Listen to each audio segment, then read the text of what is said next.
বাংলাদেশ এই বাংলাদেশের মতোই বাংলাদেশের চেয়ে অনেক বড়, প্রায় ৮৬,০০০ বর্গ মাইলের একটা স্বাধীন দেশ ছিল হায়দ্রাবাদ। এটা যখন পাকিস্তান ভারত স্বাধীন হয় তখন হায়দ্রাবাদও স্বাধীনতা পেয়েছিল। সেই দেশটাকে ২ বছরের মাথায় ইন্ডিয়ানরা দেশটা দখল করে নেয় এবং প্রায় ৬ দিন মরণপণ লড়াই হয়েছিল, হাজার হাজার লোক মারা গেছিল।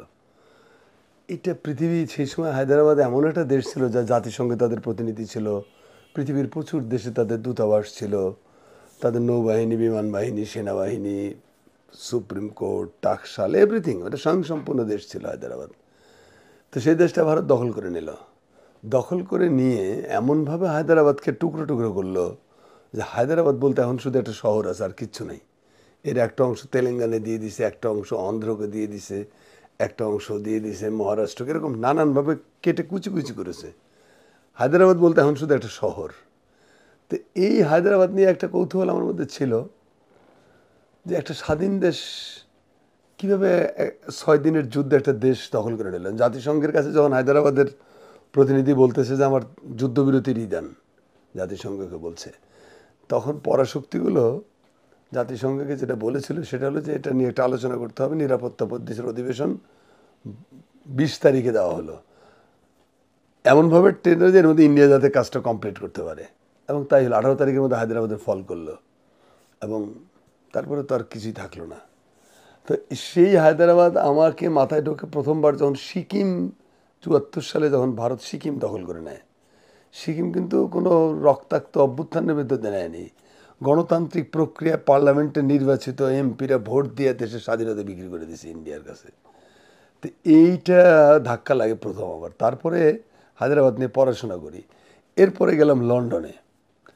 লন্ডনে ৯৫ সালে যখন আমি যাই তখন আমার এক বন্ধু, ও আমাকে এক খুব বিখ্যাত লোক তাসাদ্দুক সাহেব, তার কাছে নিয়ে গেল। খুব সিনিয়র মানুষ। তো এই তাসাদ্দুক সাহেব আমাকে বললো যে তোমার তো হায়দ্রাবাদ নিয়ে অনেক আগ্রহ, তুমি কুতুবউদ্দিন সাহেবের সাথে দেখা করো। এই হায়দ্রাবাদের লোক, হ্যাঁ, সৈয়দ কুতুবউদ্দিন। তো ওনার সাথে এই নিয়ে আমি গেলাম। উনি ইতিমধ্যে তাকে জানিয়ে দিয়েছে যে আমাদের দেশের এমিনেন্ট পোয়েট বা জার্নালিস্ট তোমার সাথে কথা বলবে। তো ভদ্রলোক ছিলেন বাসায়। তার সাথে কথা বলতে বলতেই আমার মানে আসলে চক্ষু ধরে যে আরে মর্মান্তিক ব্যাপার, এত কাহিনী তো জানতাম না। এরপরে ওনার মাধ্যমেই আমি একটা বই পাই যেটা হায়দ্রাবাদের শেষ প্রধানমন্ত্রী মীর লায়েক আলী, স্যার মীর লায়েক আলীর লেখা দি ট্র্যাজেডি অফ হায়দ্রাবাদ। এটা হলো হায়দ্রাবাদের শেষ প্রধানমন্ত্রীর লেখা বই।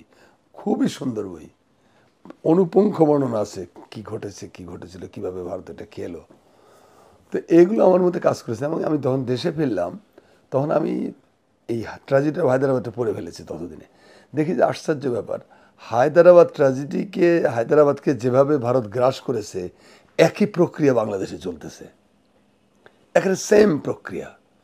একটা স্বাধীন দেশ কিভাবে ধ্বংস হয়, তার জন্য কিভাবে বুদ্ধিজীবীদের লেলিয়ে দিতে হয়, কিভাবে সাংস্কৃতিক কর্মীদের লেলিয়ে দিতে হয়, কিভাবে মানে রাজনৈতিক দল কিনতে হয়, কিনে তাদের দ্বারা গণ্ডগোল পাকাতে হয়।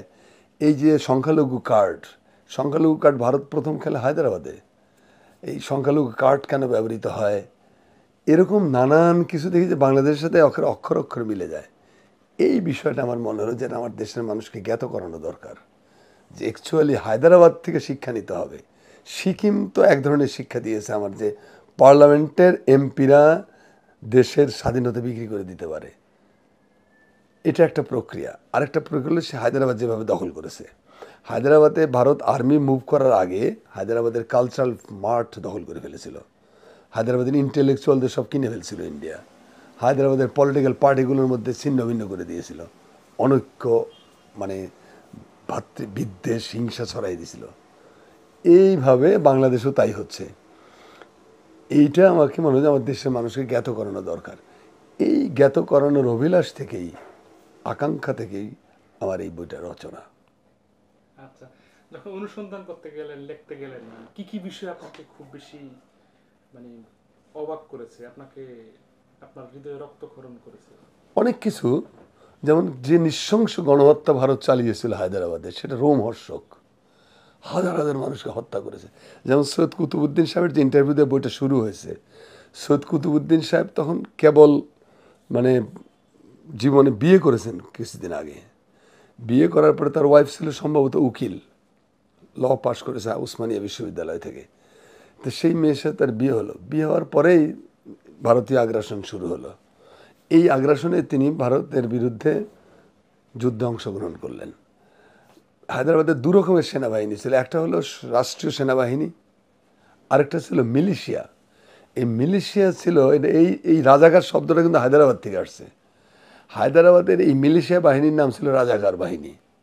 আমরা বলি রাজাকার, আসলে রেজাকার শব্দটা আর কি। এই রেজাকার মানে হলো সাহায্যকারী, সহায়তাকারী, স্বেচ্ছাসেবী।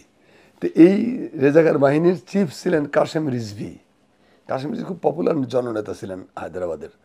তো কাশেম রিজভির এই রেজাকার বাহিনীর সাথে যুক্ত হয়ে তিনি মাতৃভূমির স্বাধীনতা রক্ষার পরাণপণ লড়াই করেন। তারপরে উনি হয়ে যান, মানে উইন্ডেড হন, মানে গোলাগুলিতে লেগের ক্ষত বিক্ষত হয়ে যান। এরপরে তখন তিনি আবিষ্কার করেন, তখন উনি জেলখানায়, মানে হাসপাতালেই কেটেছে তার মাসাধিক কাল। তারপর তাকে জেলে শিফট করছে, তার বিরুদ্ধে মামলা শুরু হলো, রাষ্ট্রদ্রোহিতার মামলা। নিজের মাতৃভূমির স্বাধীনতা রক্ষার জন্য তিনি যুদ্ধ করলেন, এখন ভারত রাষ্ট্রের বিরুদ্ধে তিনি ষড়যন্ত্র করেছেন, অতএব তার বিচার হবে। যাই হোক, এইখান থেকে বহুদিন পরে ছাড়া পেলেন। ছাড়া পেয়ে তিনি যখন বাইরে ফিরলেন, দেখে যে সেই এলাকাগুলো ছাই হয়ে গেছে, সব কোথাও কেউ নাই। মানে পুরো হায়দ্রাবাদকে একেবারে গাজায় পরিণত করেছিল ইন্ডিয়ানরা। বোম্বিং করে, শেলিং করে হায়দ্রাবাদের 12টা বাজিয়ে দিয়েছিল, এবং পুরো হায়দ্রাবাদের নির্বিচারে জেনোসাইড চালিয়েছিল ইন্ডিয়া। তো উনি নিজের বাড়িতে এসে থেকে বাড়ি ঘরের কোনো চিহ্ন নাই, তার বাবা মা ভাই বোন সব মেরে ফেলেছে ইন্ডিয়ানরা। তো তিনি খুঁজতে থাকলেন তার ওয়াইফ কালো কথা, কেউ বলতে পারে না। তো এগুলো আমাকে টাচ করেছিল। তারপরে স্যার মীর লায়েক আলীর লেখা এত মর্মস্পর্শী কিছু প্রসঙ্গ আছে যেগুলো হৃদয়কে নাড়া দিয়ে যায়। এইগুলো আমাকে গভীরভাবে আলোড়িত করেছিল যে যদি একটা দেশে স্বাধীনতা হারিয়ে যায়, তার মান মর্যাদা থাকে না। যেমন গত 15 বছর ধরেন, গতকালকে পরশুদিন একটা ঘটনা ঘটেছে মৌলভীবাজারের জুড়ি উপজেলায়। সেখানে একটা মেয়েকে, 13 বছরের একটা বাচ্চা মেয়েকে, স্কুলের ছাত্রী, 6 বা 7 পড়ে, তাকে ইন্ডিয়ান আর্মি, বিএসএফ গুলি করে মেরেছে। গত 15 বছর ধরে এমন কোনো দিন নেই যে বাংলাদেশের সীমান্তে ইন্ডিয়ান বিএসএফ বাংলাদেশের নাগরিকদের মারে না, পাখির মতো হত্যা করে। এখন অজুহাত দেয় কি বর্ডার ক্রস করেছিল, অজুহাত দেয় কি গরু চোরাচালান করতেছিল। যে এইবার যে মেয়েটাকে হত্যা করলো, দেখেন বাংলাদেশ সরকারের টোনটা দেখেন, বলছে এরকম জঘন্য কাজ উইদাউট ট্রায়াল তোমরা করতে পারো না। 75 সালে দুই পক্ষের যে সীমান্ত চুক্তি, সেই সীমান্ত চুক্তির গুরুতর লঙ্ঘন এটা। উইদাউট ট্রায়াল তুমি মারতেই পারো না কাউকে, এটা এরকম কাজ যাতে না হয়। এবং যারা করেছে এটা তাদের উপযুক্ত বিচার দাবি করেছে বাংলাদেশ গভর্নমেন্ট। এই মুরাদ কি গত 15 বছরের সরকারের ছিল? তারা তো প্রভুর খুশি করার জন্য, প্রভুর তুষ্টির জন্য, প্রভুর কৃপার জন্য এহেন কোনো অপকর্ম নেই মাতৃভূমির বিরুদ্ধে যারা তারা করেনি। তো এগুলো হলো আমাদের মানে জাগরণের নতুন যে রেভলিউশনটা হয়েছে, সেই রেভলিউশনের ভেতর দিয়ে এগুলো আমরা অর্জন করেছি। 54টা আন্তর্জাতিক নদী আমাদের, 54টা আন্তর্জাতিক নদীর প্রত্যেকটিতে ভারত বাদ দিয়েছে, শুকিয়ে ড্রাই করে ফেলানোর জন্য যা যা দরকার সব করেছে। এবং শুষ্ক মৌসুমে পানি বন্ধ করে, বর্ষার সময় দরজা জানালা সব খুলে দেয়, শুষ্কের সময় আপনাকে শুকিয়ে মারে, বর্ষা মৌসুমে আপনাকে ডুবিয়ে মারে। এগুলো ভদ্রতা? এর নাম বন্ধুত্ব? বাংলাদেশের ভেতর দিয়ে এহেন যা চাইছে তাই পেয়েছে। বাংলাদেশের সেরা ভালো অবস্থা। আপনার বাড়ির ভেতর দিয়ে আপনি প্রতিবেশীকে বা পাশের বাড়ির লোককে যাতায়াত করার রাস্তা দেবেন? আমাদের তো ছিন্ন ভিন্ন অবস্থা। এই যে নদী ধ্বংস, এই নদী ধ্বংসের ভেতর দিয়ে কী হয়েছে, আমাদের জমি ড্রাই হয়ে গেছে, উর্বরতা কমে গেছে, ইকোলজিক্যাল যে ব্যালেন্স সেগুলো নষ্ট হয়েছে, সুন্দরবন ধ্বংস হয়ে গেছে। সুন্দরবন ধ্বংস করার জন্য ওখানে রামপাল তাপ বিদ্যুৎ কেন্দ্র বানিয়েছে কয়লা ভিত্তিক, যাতে ওখানে এই ইকোলজিক্যাল ব্যালেন্স আরও ধ্বংস হয়। অর্থাৎ ভবিষ্যতে যেন সুন্দরবন নামে বাংলাদেশের যে পার্টটা, সেটা যেন না থাকে, থাকবে শুধু ইন্ডিয়ান সুন্দরবন। ওটা দেখার জন্য ট্যুরিস্টরা আসবে। এই যে অন্যায়গুলো, এগুলো দিনের পর দিন হয়েছে। বাংলাদেশের কবি, লেখক, বুদ্ধিজীবী কারো কাছে শুনছেন যে পানি লুণ্ঠনের বিরুদ্ধে, পানি ডাকাতির বিরুদ্ধে কারো কথা বলতে? বলে নাই। 2-4 জন ক্ষীণ কণ্ঠে হয়তো চিৎকার করেছে যে রামপাল করলে এটা হবে ওটা হবে। তারপরে যে ভারতীয় এখানে করিডোর ট্রানজিট যা খুশি তাই তারা নিয়েছে। আপনাকে 12 মাইল রাস্তা দেয় না আপনি নেপালের সাথে বা ভুটানের সাথে সংযোগ করার, ওটা ভারতের সার্বভৌমত্বের লঙ্ঘন। তা আমার বাড়ির ভিতরে তুমি যাতায়াত করতে, সেটা আমার সার্বভৌমত্বের লঙ্ঘন না? প্রশ্ন তোলার কেউ ছিল না, প্রশ্ন তোলে নাই কেউ। ভারতীয় চ্যানেলগুলো বাংলাদেশের আকাশকে দূষিত করে ফেলেছে। অনাবৃত আকাশ দিয়ে গলিত পুজের মতো ইন্ডিয়ান চ্যানেলগুলো আমাদের ঘরে ঘরে ঢুকে গেছে। আমি মুক্ত চিন্তার পক্ষের মানুষ, কিন্তু এই যে ইন্ডিয়ান চ্যানেলগুলো বাংলাদেশে দেখানো হয় সেগুলোর ভাষা কি, সেগুলোর সাবজেক্ট কি? পরকীয়ার ট্রেনিং দেওয়া, কিভাবে ঘরের মধ্যে যুদ্ধ করতে, শাশুড়ি বউয়ের মধ্যে দ্বন্দ্ব লাগানো, বাড়িতে কিভাবে আপনি নষ্টামি করবেন, ফষ্টামি করবেন, এইসব শেখানোর জন্য আমি ইন্ডিয়ান চ্যানেল দেখবো নাকি? এটা আমি অ্যালাউ করবো কেন?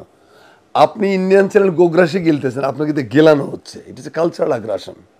কিন্তু আপনার একটা চ্যানেলও ইন্ডিয়াতে দেখানো হয় না, কারণ তাদের নাকি কালচারাল যে নিজস্বতা আছে সেটা নষ্ট হয়।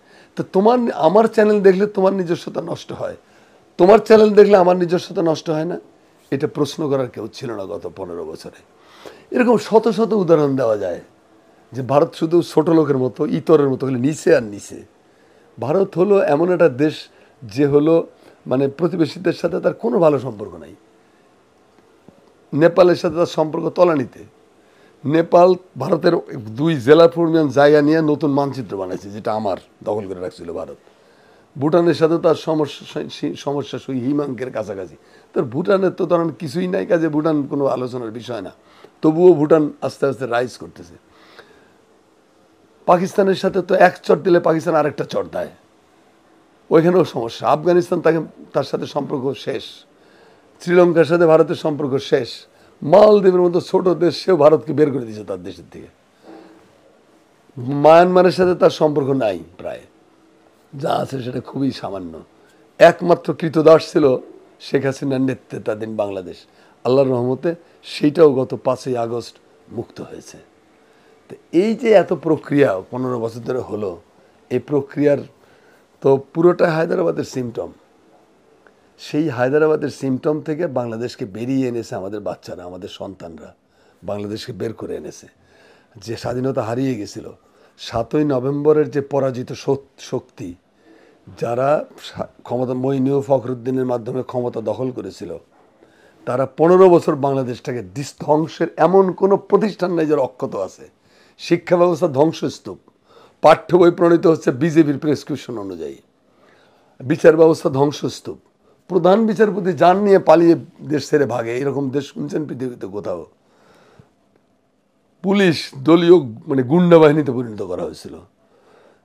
র্যাব, বিজেপির মতো একটা প্রতিষ্ঠান, তারা পিলখানা হত্যাকাণ্ডের মাধ্যমে সেনাবাহিনী মেরুদণ্ড ভেঙে দেওয়া হয়েছিল। 56-57 জন প্রথম শ্রেণীর অফিসারকে নির্মমভাবে কিলিং করা হয়েছে। এত অফিসার আমাদের মুক্তিযুদ্ধের সময় মরেনি। কিলিং করে আপনার আত্মপ্রতিরোধ ক্ষমতাকে ডিস্ট্রয় করে দিয়েছে। প্রশাসন তো দলীয় ক্যাডার দ্বারা পরিণত হয়ে গেছিল।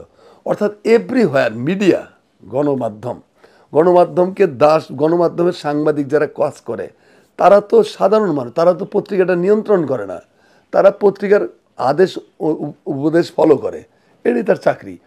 মালিকগুলো কারা? সব চোর ডাকাত, সব ভূমিদস্যু, সব তস্কর, ব্যাংকরাপ্ট, তারপরে আপনার শেয়ার বাজার লুণ্ঠনকারী, এরকম লোকদের হাতে ছিল মিডিয়া। এই মিডিয়াগুলো কি করেছে?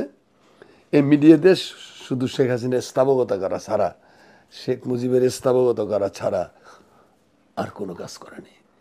এরকম একটা ভয়াবহ পরিস্থিতিতে বাংলাদেশ রক্ষা পেল।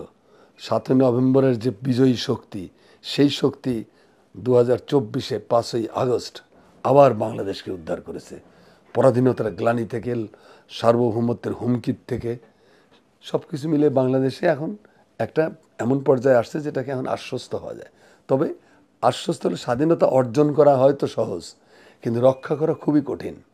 আমাদের কোনো না কোনো ভুল হয়েছিল, মানে 7ই নভেম্বরের পরাজিত শত্রুরা এসে 2006 সালে আমাদের কাছে স্বাধীনতা কেড়ে নিল কেমনে?